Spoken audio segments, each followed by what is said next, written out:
पश्चिम बंगाल में बीजेपी ने इतिहास रच दिया है। कोलकाता का ब्रिगेड परेड ग्राउंड, लाखों की भीड़ और मंच पर मौजूद देश के सबसे बड़े दिग्गज। लेकिन सबकी नजरें थमी दो चेहरों पर। एक तरफ बंगाल के नए जननायक शुभेंदु अधिकारी और दूसरी तरफ बुलडोजर बाबा यानी कि उत्तर प्रदेश के मुख्यमंत्री योगी आदित्यनाथ। जैसे ही शुभेंदु अधिकारी ने मुख्यमंत्री पद की शपथ ली, योगी ने अपना भगवा गमछा उतार कर शुभेंदु अधिकारी के गले में डाल दिया। यह सिर्फ एक कपड़ा नहीं था, बल्कि साफ संदेश था कि अब बंगाल में खेला खत्म हो चुका है, बीजेपी राज शुरू हो चुका है। ममता बनर्जी के अभेद्य दुर्ग को ढहाकर कमल जो है बंगाल में खिल चुका है। कमल की सरकार, बीजेपी की सरकार बन चुकी है। लेकिन यह जीत सिर्फ एक चुनाव की जीत नहीं है, यह जीत है उस सोशल इंजीनियरिंग की जिसे बीजेपी ने यूपी बिहार से सीख कर बंगाल की मिट्टी में उतारा और पहली बार, आजादी के बाद पहली बार अपनी सरकार बना ली। आज की स्पेशल रिपोर्ट में हम डिकोड करेंगे शुभेंदु के वो 5 पांडव जो अब बंगाल में सत्ता चलाने वाले हैं, और ये भी बताएंगे क्यों अब घुसपैठियों के दिन गिनने शुरू हो गए हैं, यानी कि घुसपैठियों का अब काम तमाम होने वाला है, उनको यहां से जाना पड़ेगा। बीजेपी ने इस बार बंगाल में सिर्फ ध्रुवीकरण नहीं किया, बल्कि प्रतिनिधित्व का ऐसा जाल बुना कि ममता बनर्जी की पार्टी टीएमसी उसमें उलझ कर रह गई। शुभेंदु की टीम में जो 5 बड़े नाम शामिल हुए हैं, शुभेंदु अधिकारी के अलावा जिन 5 लोगों ने शपथ ली है, वो बंगाल के हर कोने और हर जाति का प्रतिनिधित्व करते हैं। आइए सबसे पहले इन 5 पांडवों से मिलते हैं। कौन है वो आपको बताते हैं। पहला नाम दिलीप घोष, ओबीसी चेहरा है। आरएसएस की पाठशाला से निकले दिलीप घोष बंगाल में बीजेपी के संघर्ष का प्रतीक हैं। संद्रोप समुदाय से दिलीप घोष आते हैं और दिलीप घोष के जरिए बीजेपी ने राज्य के सबसे बड़े ओबीसी वोट बैंक को अभी से साधने की प्लानिंग शुरू कर दी है। ये वही वर्ग है जो कभी वामपंथ की रीढ़ हुआ करता था। दूसरा नाम है अशोक कीर्तनिया। ये मतुआ समाज से आते हैं। दक्षिण बंगाल की सत्ता का रास्ता मतुआ की बस्तियों से गुजरता है।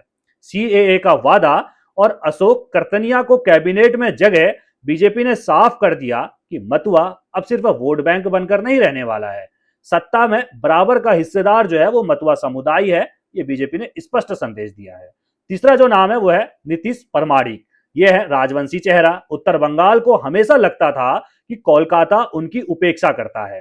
राजवंशी समाज के निशित को मंत्री बनाकर बीजेपी ने कूच बिहार और जलपाईगुड़ी के बेल्ट को अपना बना लिया कि भाई ये हमारा बेल्ट है, हमने तुम्हारा प्रतिनिधित्व को तुम्हें जो है दिया है, तुम्हारे वहां से मंत्री बनाया है। अगला नाम है खुदूराम टूडू। ये आदिवासी समाज से आते हैं। जंगल महल की लाल मिट्टी ने इस बार भगवा रंग चुना, यानी कि बीजेपी को चुना। संथाल समुदाय के खुदीराम टूडू को मंत्रिमंडल में शामिल करना आदिवासियों के उस मान सम्मान की वापसी है जिसके लिए आरएसएस दशकों से जो है बंगाल के अंदर काम कर रहा था। अगला नाम है अग्निमित्रा पोल का, जो महिला हैं और शहरी फेस हैं। ममता बनर्जी के महिला वोट बैंक में सेध लगाने की तैयारी बीजेपी ने अभी से कर ली। जो बचा कुचा वोट बैंक है उसमें सेध लगाना है। अगर अग्निमित्रा की बात करें तो एक मशहूर फैशन डिजाइनर हैं और कायस्थ समाज का जो है वो प्रतिनिधित्व करती हैं। और इसके अलावा आधुनिक और सशक्त बंगाली महिला का चेहरा जो है वो अग्निमित्रा पोल का है। तो ये 5 जो है वो शुभेंदु कैबिनेट में शामिल हो चुके हैं। बंगाल की राजनीति हमेशा भद्रलोक यानी ब्राह्मण, कायस्थ और वैद्य समाज के इर्द गिर्द घूमती रही है। शुभेंदु अधिकारी खुद एक प्रभावशाली ब्राह्मण परिवार से आते हैं, लेकिन उनकी असली जो ताकत है वो है महिष्य समुदाय। मेदिनीपुर की मिट्टी से जुड़े शुभेंदु ने भवानीपुर में ममता बनर्जी को हराकर साबित कर दिया कि वो सिर्फ एक नेता नहीं है, बल्कि बंगाल के नए रॉबिन हुड हैं। 2021 में नंदीग्राम से ममता को हराया, 2026 में भवानीपुर से भी हराया। दिलचस्प बात यह है कि शुभेंदु ने राजनीति के लिए ग्रस्त जीवन का त्याग कर दिया। उनका आध्यात्मिक झुकाव और अविवाहित रहकर समाज सेवा करना उन्हें जनता के और ज्यादा करीब लाता है और जनता के बीच एक तपस्वी की छवि जो है वो देता है। ठीक वैसी ही छवि जैसे प्रधानमंत्री नरेंद्र मोदी की है या फिर उत्तर प्रदेश के मुख्यमंत्री योगी आदित्यनाथ की है।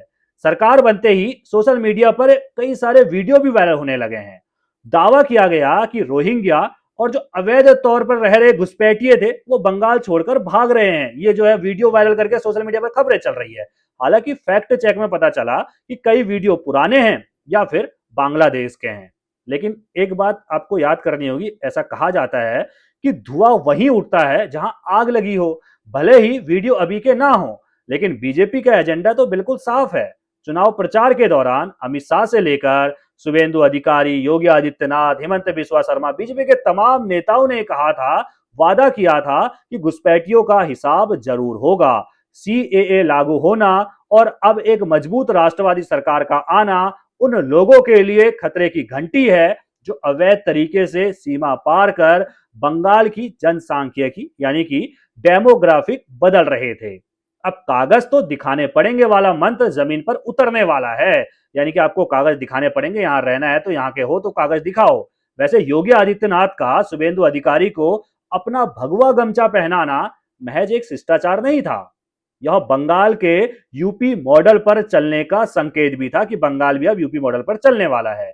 यानी तुष्टीकरण की राजनीति का अंत और कानून के राज की शुरुआत बंगाल में होने वाली है, योगी आदित्यनाथ ने इशारों इशारों में बता दिया। मंच पर मोदी, शाह, राजनाथ और योगी की मौजूदगी भी ये बताती है कि केंद्र सरकार बंगाल को लेकर बहुत ज्यादा गंभीर है। यह कैबिनेट सिर्फ सरकार चलाने के लिए नहीं बनी है, इसका असली लक्ष्य है 2029 यानी कि 4 साल बाद लोकसभा चुनाव। बीजेपी चाहती है कि बंगाल में उसका आधार इतना मजबूत हो जाए, क्योंकि पहली बार जो है सरकार बनाई है ना, इतना मजबूत हो जाए आधार कि स्थायी शक्ति जो है वो बीजेपी बन जाए। कास्ट प्लस हिंदुत्व का जो फॉर्मूला यहाँ फिट किया गया है, जिसमें ब्राह्मण को नेतृत्व दिया गया, मतुआ को सुरक्षा दी गई, राजवंशी को सम्मान दिया गया, आदिवासी को अधिकार दिया गया, उसने ममता के मां माटी मानुस के नारे को पुरानी बात अब जो है वो बना दिया है। बंगाल की राजनीति ने एक करवट ली है, सालों का वर्ग संघर्ष अब पहचान और विकास की राजनीति में बदल गया है, और यही वजह है कि पहली बार बीजेपी की सरकार बनी है। शुभेंदु अधिकारी के सामने चुनौतियां बहुत ज्यादा अब रहने वाली है, लेकिन उनके पास 5 पांडवों की एक ऐसी टीम है जो हर मोर्चे पर लड़ना जानती है। दीदी का दुर्ग ढह चुका है, अब देखना यह है कि शुभेंदु का यह नया बंगाल विकास की रेस में कितना आगे तक जा पाता है, क्योंकि पहली बार बंगाल जो है वो बीजेपी को मिला है। आपको क्या लगता है, क्या शुभेंदु अधिकारी बंगाल का वो पुराना गौरव वापस दिला पाएंगे? अपनी राय कमेंट में रखना बिल्कुल ना भूलिएगा। सभी खबरों को पहले पाने के लिए बेल आइकन दबाना बिल्कुल ना भूलिएगा। नमस्कार।